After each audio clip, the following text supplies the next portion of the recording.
been big enough to get a whole bed in. And so we had single mattresses, and it just made the single mattresses be like a couch, and put our pillows on there, and then we would stretch them out on the floor at night, and that way we had a couch. And you can think it through so that you have your kitchen, so that you have your office with your message center and the supplies for doing those kinds of things. You have the children's playroom. It may be underneath that tablecloth, but there's all their toys. And then you have this storage underneath your bed.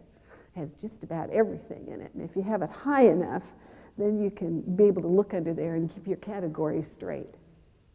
Laundry can be a real problem for you. What I did, by having my bed up high enough, sometimes you want to just soak things overnight, or you have nappies or one of those, you can do it and stick it underneath the bed if you've got your bed up high enough. The other thing I think it's important to keep in mind is that if you have a good tape recorder and nice tapes, one of the things that wears you out is all the noise all the time. And if you can, we always have liked classical music, and if you can walk in the room and the coffee's on and the classical music's playing and your flowers are sitting there and everything's in somewhat of an order, welcome home. And you have a desire to make this a nurturing place and a home. Now, if you're living where there is good weather, then you can do lots and lots of things outside, because you can think in terms of going for a picnic. Well, you say, we eat the base food and so on. We'll find out what the week's menus are. That's not usually too hard to find out. And I used to just try to find that out. And then there's usually some kind of place to take a picnic close by. Maybe it's just out in the garden of the base. Maybe you don't go anywhere. But you just take your little tablecloth and the food from the base, and you and your family go on outside and you have that little family time. Because one of the things that you will have to be careful of if you're living in a true community situation where you have community meals and you have little children, it's wonderful to have all the fellowship at the table with the adults, and you can forget you've got kids. And all you're doing is hushing them. And you can't do that. So don't eat all your meals in that kind of situation. I think the nicest thing that we can have at community is where you have tables of all different sizes. And then sometimes you want to be with other people, and that's just fine. But if you do that 3 meals a day, the meal time is a fellowship time. And that also is a time then you don't have the opportunity to teach the kids good manners, because you can't do that in front of other people. And so remember always that you're the little family within the big family. And you have to be deliberate about planning those things. But you can do that. One of the things that becomes tiresome in the community, again, is never being able to get by yourself. And don't let that happen to you. Plan by yourself time. If you're in a city situation, there's lots of nice hotel lobbies.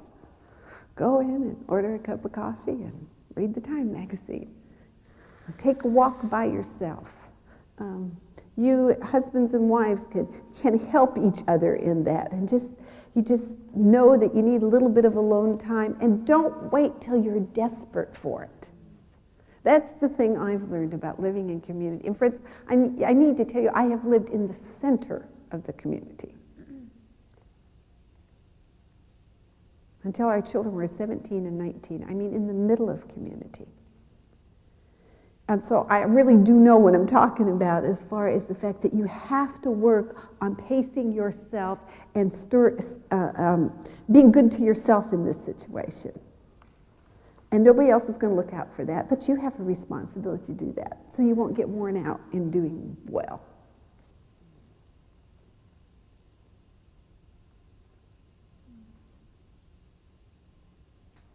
All right. So we have our little house fixed up. We look for times to go with our children. Let's say you're in a place where there isn't good weather. I've lived there too with little kids. where it rains all the time. And this is when we were living in that little cabin, 7 feet by 9 feet, where there just wasn't any room. That was difficult. So I looked to go to the shopping center, not to shop for myself, but as a recreation time with the kids.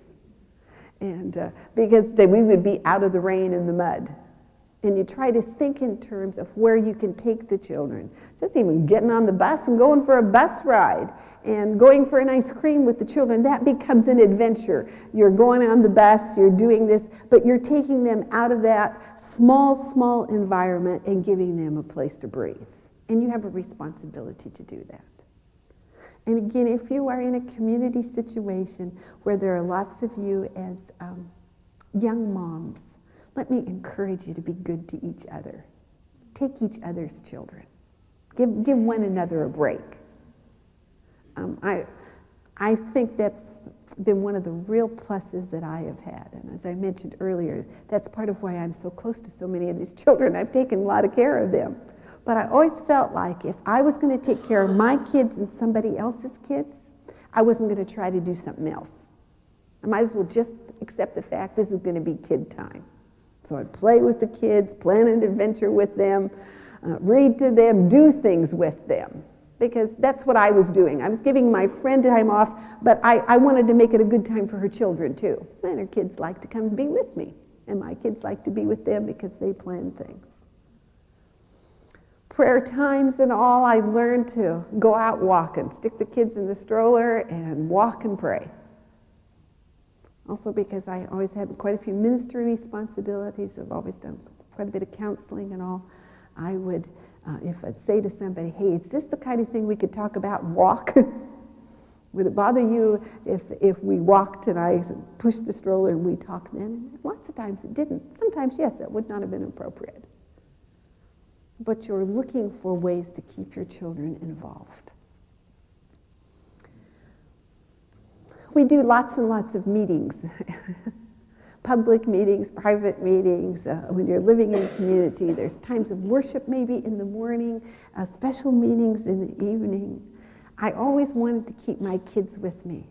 I had also had because we traveled all of the time, I didn't want my children staying with people that I didn't know. And so I taught my children to sleep at my feet no matter where I was. They each had small sleeping bags, little pillows that had their names embroidered on them. And we would go to the meetings equipped. And the children, I've been in the back of cathedrals. I've had people stare at me a lot. I've been in the back of the cathedral, and I've just slipped my children underneath the pew in their little sleeping bags, and they've put their heads down and gone to sleep in the back of tents and all over the place, because I know that as a mother, I am responsible for my children to get enough rest. So I had only two other choices. One was strange people take care of my children all the time. I don't mean that people are strange, I mean strange to them, people they didn't know.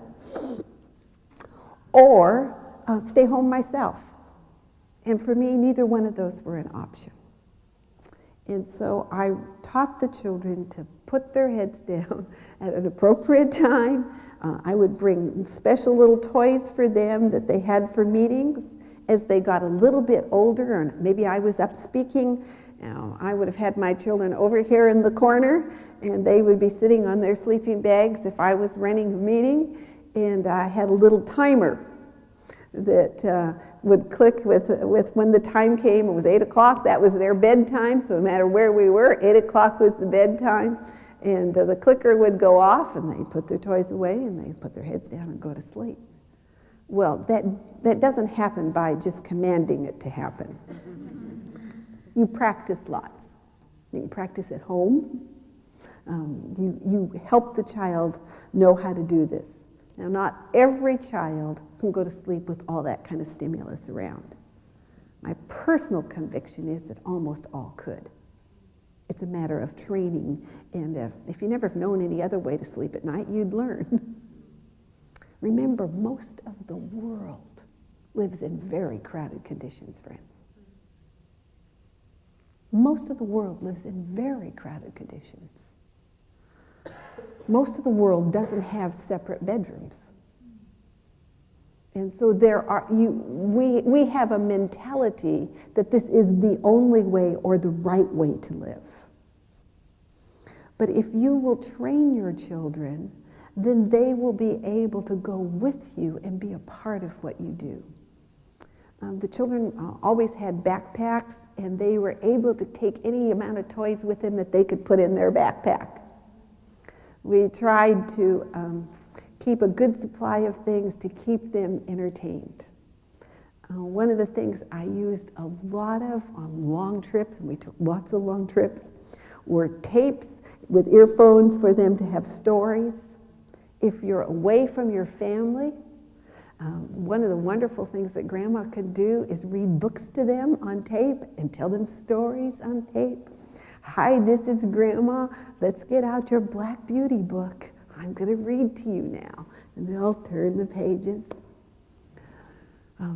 You can tell them stories. Let them tell them family stories, not just books stories. And because those are the things, if you're away from the grandparents or the aunties, that you miss. Auntie misses it, Grandma misses it. But the child then is relating closely, and tapes are just a wonderful way. Lauren traveling so much of the time, he would often send tapes back to the children. Karen had her daddy tapes, who nobody else ever got to listen. She always would go in her room. This is the introvert in the family. She would go in, shut that door, or go over where nobody could see her in the corner, get herself all together, put her earphones on, and I would know right where she was in the tape. Yes, Daddy, I'm being a good girl. And then I'd hear it go, and I'd wait, yes, I will. And she would answer back his questions. But nobody else ever listened to those tapes. Those were her daddy tapes. Those were not shared. One of the things that you run into that's difficult for us in this close relationship is, what do you do about sharing your toys and sharing your things?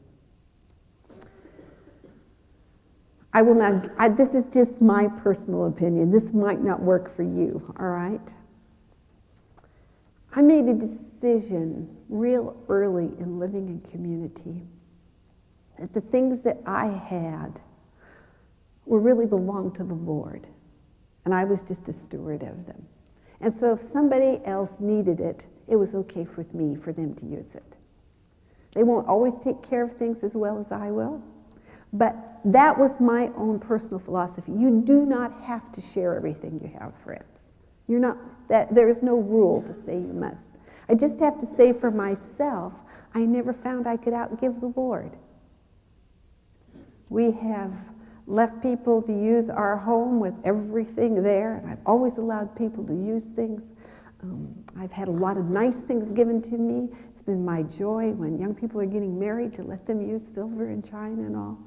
And I've found that most people take good care of things. You do not have to do that. And some people won't take good care of things. One of the things I recognize that sometimes people didn't recognize the value of something. For instance, when Lauren and I got married, we had a lot of expensive china given to us. Some people don't recognize the value of expensive china, especially Americans. And so when somebody wants to borrow those things for a wedding or anything, I just say to them, you are more than welcome to use this. But I just want you to know, if something gets broken, I can't afford to replace it, and neither can you. Now, I've probably broken more things than anybody else would, so don't be under bondage. Just be careful. That's all.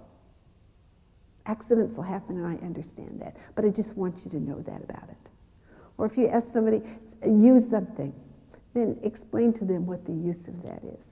One of the things that gets really tough for you, maybe you're the only person that God's provided a car for. Every time you get in the car, there's a trail of people behind you needing a ride to